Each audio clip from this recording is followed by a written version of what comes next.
마가복음 1장, 마가복음 13장 1절부터 13절 말씀을 제가 새 번역 성경으로 읽어드릴 때 주님 오늘도 주의 말씀을 들려주시옵소서 고백하며 나가겠습니다.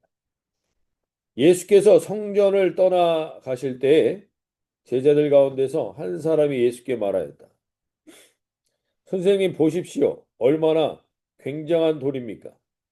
얼마나 굉장한 건물들입니까? 예수께서 그에게 말씀하셨다. 너는 이 큰 건물들을 보고 있느냐? 여기에 돌 하나도 돌 위에 남지 않고 다 무너질 것이다. 예수께서 올리브 산에서 성전을 마주 보고 앉아 계실 때 베드로와 야고보와 요한과 안드레가 따로 예수께 물었다.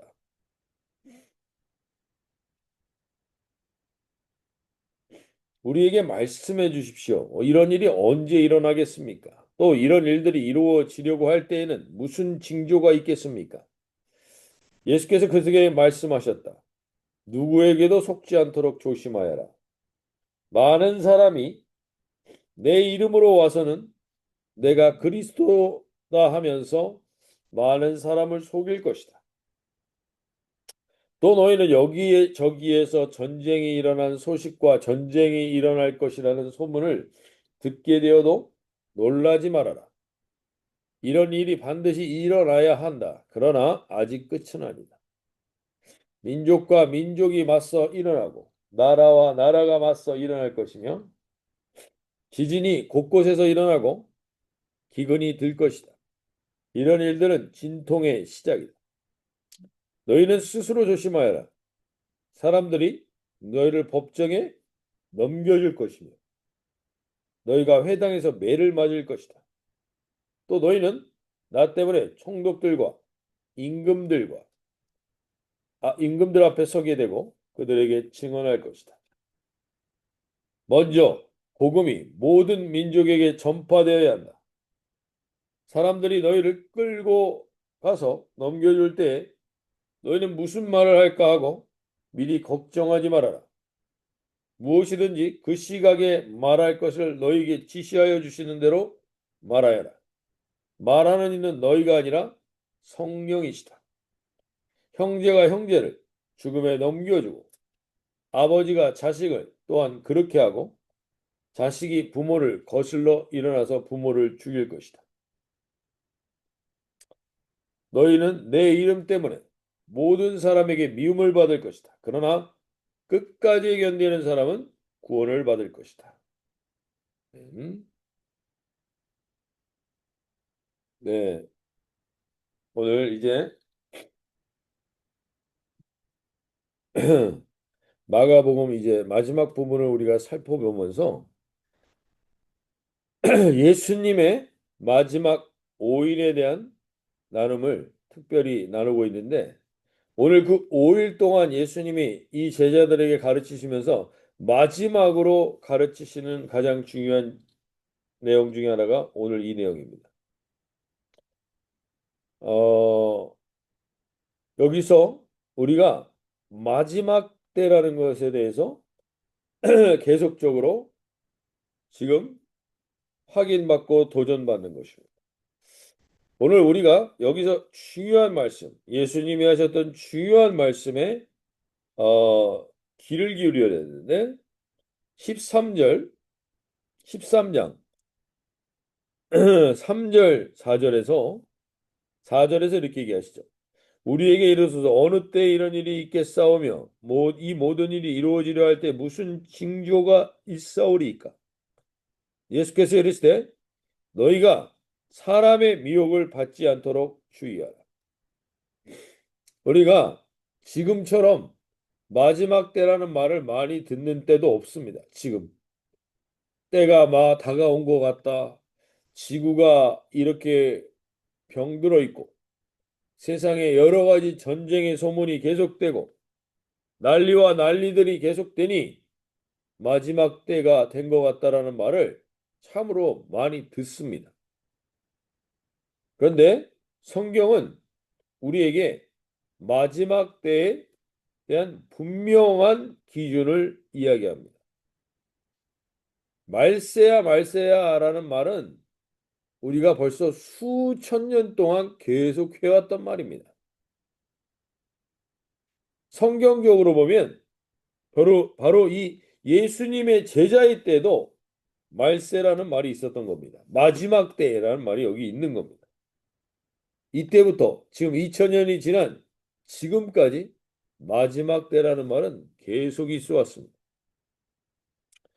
그렇게 우리가 이 마지막 때를 분별하는 것을 무엇으로 분별해야 되는지 다시금 성경적인 분명한 기준을 가질 수 있게 되길 바랍니다.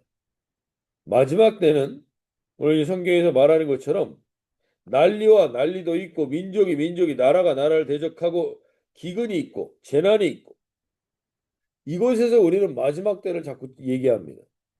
이러한 환란이 올 것이고 이러한 재난이 올 것이고 이러한 어려움이 올 것이기 때문에 지금이 마지막 때라고 얘기합니다.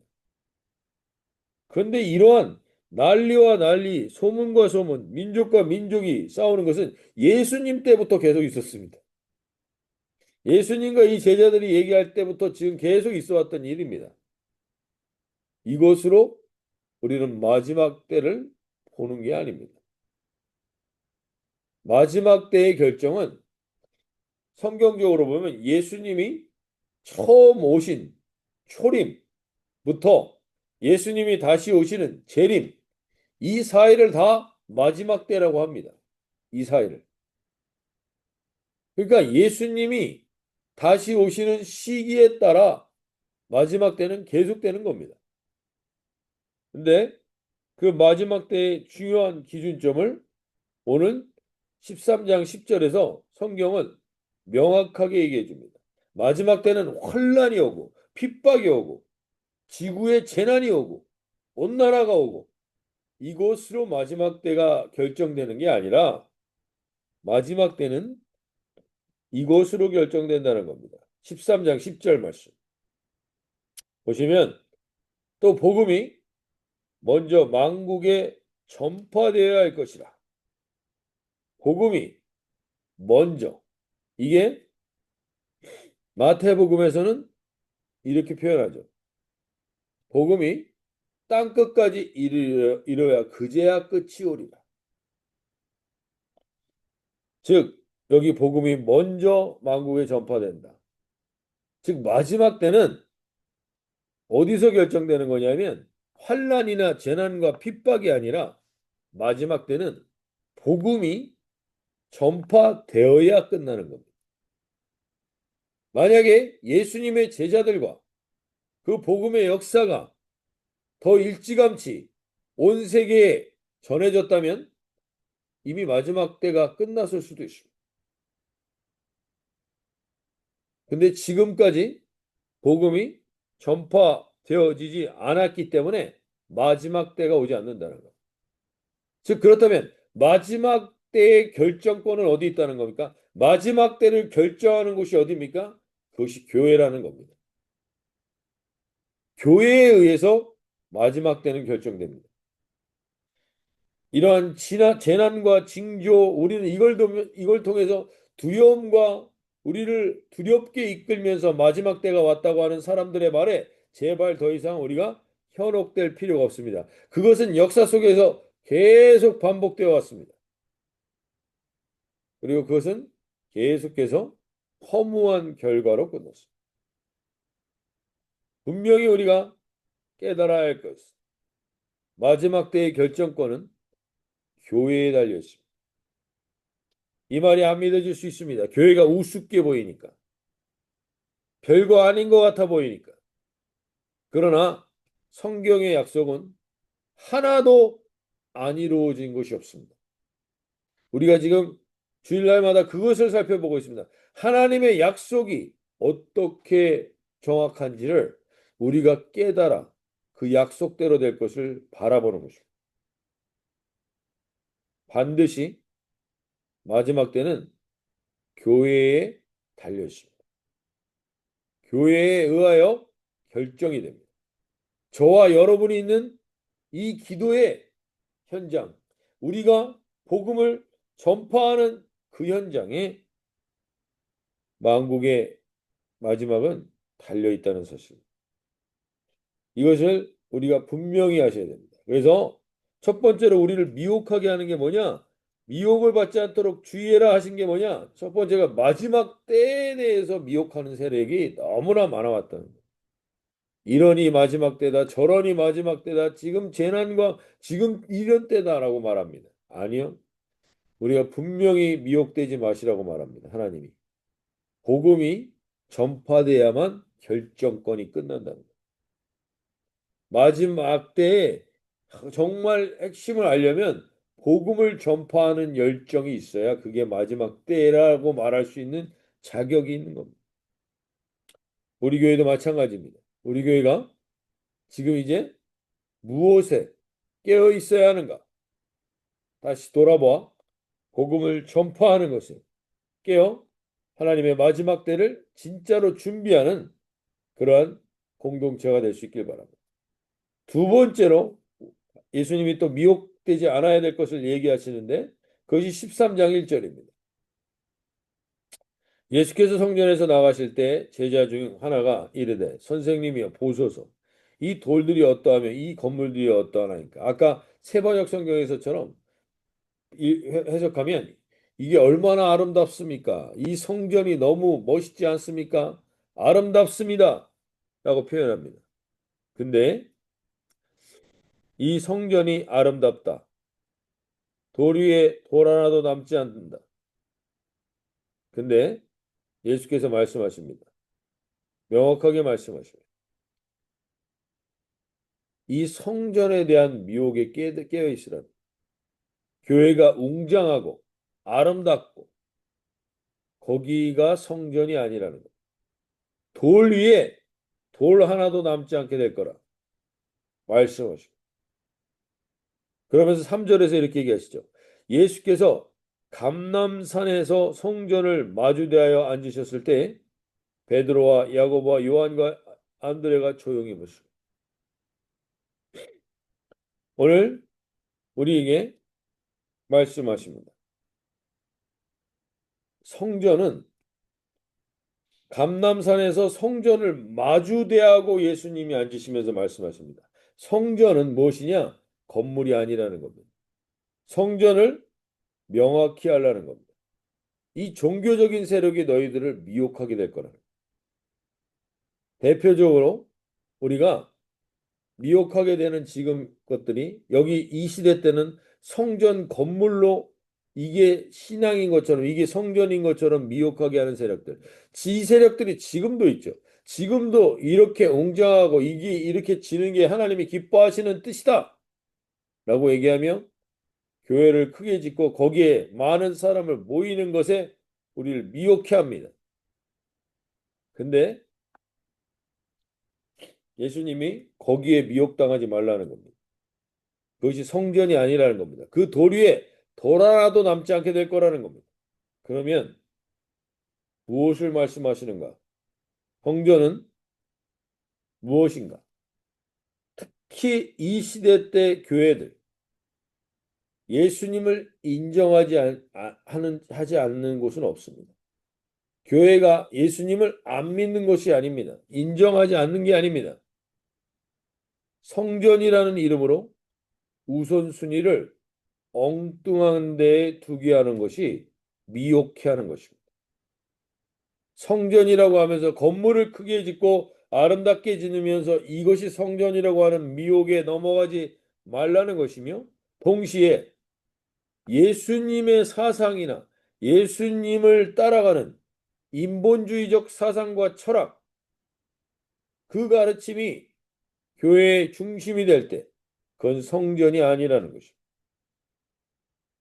예수님의 선한 의도, 예수님의 가르침, 예수님의 나눔의 도를 따라가는 사람들을 만드는 게 교회요 성전이 아니라는 겁니다. 오늘 예수님이 명확하게 23장 3절에서 이야기하십니다. 예수께서 감람산에서 성전을 마주 대하여 앉으셨을 때 얘기합니다.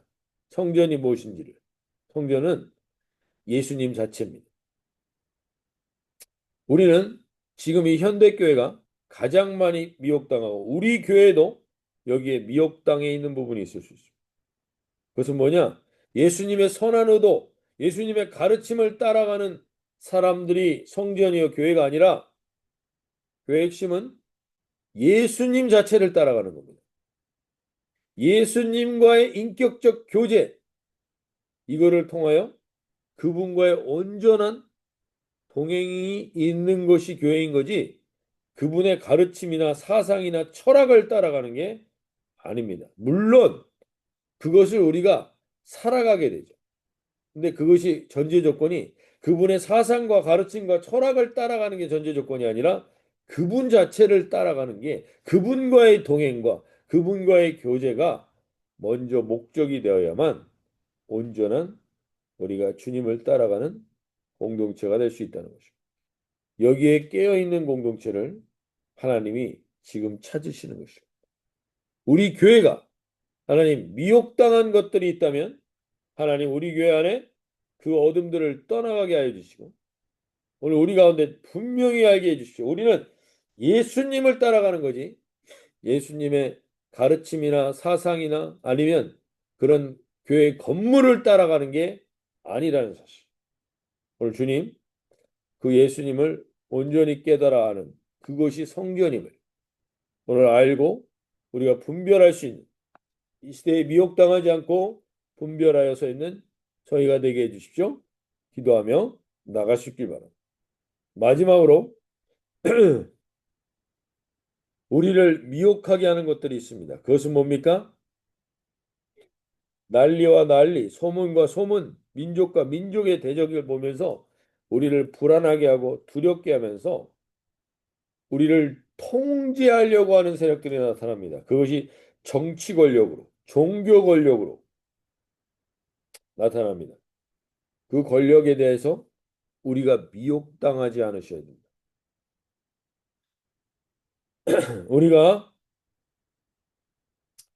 역사를 아시고 돌아보면 사실 이런 일들이 우리가 깨어 눈을 분별할 수 있어야 합니다. 히틀러라는 사람이 등장할 때 그가 내세웠던 가장 중요한 타이틀은 우리 민족을 새롭게 하고 우리 민족을 하나님 구제하는 그러한 진취적인 뜻을 따라 이야기할 때 많은 독일의 교회들이 그 히틀러를 지지하며 나갔어요. 처음에는 다 그럴듯합니다. 그러나 마지막에는 그들이 그 근거 안에 계속 사람을 나누고 투쟁하고 미워하고 분노하는 것이 그 에너지의 근원이 됩니다. 그것으로 인하여 전쟁을 일으키고 인류 역사상 가장 비극적인 역사를 낳았습니다. 이것이 미혹입니다. 공산주의 혁명도 마찬가지였습니다. 볼세비키 공산주의 혁명도 처음에는 성경에 나와 있는 모든 물건을 우리가 통용하고 모든 것을 우리가 나누자. 이게 예수님의 정신이다. 이게 예수님의 사상이다. 그래서 그것에 마음을 같이 했던 사람들, 그 사람들이 공산주의 혁명을 일으켰고 결국 그 사람들이 가장 교회를 핍박하는 존재들이 됩니다. 우리가 정치 권력과 종교 권력이 절대화되려고 할 때 분명히 깨어 계셔야 됩니다. 그것이 우상이 되고 그것이 반드시 교회를 핍박하는 세력이 될 것입니다. 역사는 그것을 반복해 왔습니다. 지금 이 시대도 마찬가지입니다. 볼세비키 혁명 때 러시아 정교회가 얼마나 그들의 사상을 지지했는지 모릅니다. 그 이후에 그들은 그 혁명 성공 이후에 가장 많이 숙청당한 사람들이 바로 그 종교의 지도자들이었어요. 우리가 이 역사를 보면서 오늘 우리를 미혹해하는 정치 권력과 종교 권력들이 등장하게 될 것입니다. 거기에 미혹당하지 않으셔야 돼요. 처음에는 다 선한 의도인 것처럼 교회들이 그들을 지지합니다. 그러나 그 이후에 교회를 향한 핍박과 고난은 반드시 오게 됩니다. 왜? 거기에는 절대 권력을 추구하려고 하는 자들이 있기 때문에. 절대 권력을 추구하는 사람이 나타나면 반드시 교회는 핍박받습니다. 반복되어 왔습니다. 여기에 미혹되어 안 됩니다. 절대 권력은 오직 예수 외에는 없습니다. 다른 사람이 절대 권력을 가지고 부패하지 않은 적이 없습니다. 인류의 역사는 그것을 반복해서 이야기해 왔습니다. 오직 절대 권력은 예수 그리스도에만 들 때 우리가 이 세상의 미혹으로부터 깨어있는 시대를 살게 될 줄로 믿습니다. 오늘 주님, 우리도 동일하게 마지막 때를 살아가고 있습니다. 그러나 마지막 때의 결정권이 바로 교회에 있다는 사실을 아십시오. 이 복음이 전파되어야 그제야 끝이 옵니다. 오늘 우리가 그 일을 위하여 동행하게 될 때 주님을 만나게 될 날이 우리가 기대하며 나갈 수 있게 됩니다. 안 그러면 이 세상은 계속 지탱됩니다. 계속 지속됩니다. 근데 어떻게 지속되느냐? 너무 잘 유지되고 잘 모든 게 평화롭게 유지된다면 누가 마지막 때를 기다리겠습니까? 누가 주님 오시길 기다리겠습니까? 이때가 천국 복음의 마지막까지 전파되지 않으면 이 세상은 끝이 오지 않고 계속되는데 그 끝이 오지 않고 계속되는 그 현장은 어떤 현장이냐? 그 현장은 7절, 8절인 겁니다. 난리와 난리와 소문과 소문이 민족과 민족이 나라가 나라를 대적하며 곳곳에 지진과 기근과 재난이 계속됩니다. 그러면서 계속되는 겁니다. 그러면서 지속되는 겁니다. 그러기에 우리가 이 땅에서 주님의 복음의 전파를 깨어 우리가 내 옆에 있는 사람에게부터 이 역사를 이루지 않으면 이 재난과 이 난리와 이 소문과 이 어려움은 우리와 우리 가정에까지 반드시 오게 됩니다. 오늘 우리가 깨어서 주님 앞에 이 때를 주님의 오심을 다시 기대하는 그 통로로 우리 교회가 다시 하나님 바르게 서게 하여 주십시오. 우리 교회 안에 예수님 자체를 따라가는 게 아니라 엉뚱한 사상이나 철학이나 인본주의가 있다면 하나님 그것들이 제어지게 하여 주시고 주님을 따라가면 단순히 당연히 주님의 사랑을 드러낼 수 있게 됩니다. 하나님 그러한 통로가 우리가 되게 해달라고 기도하며 나가실 수 있기를 바랍니다. 이 마지막 때를 깨어 준비하는 저희 공동체가 되게 해달라고 기도하며 우리 자녀들이 되게 해달라고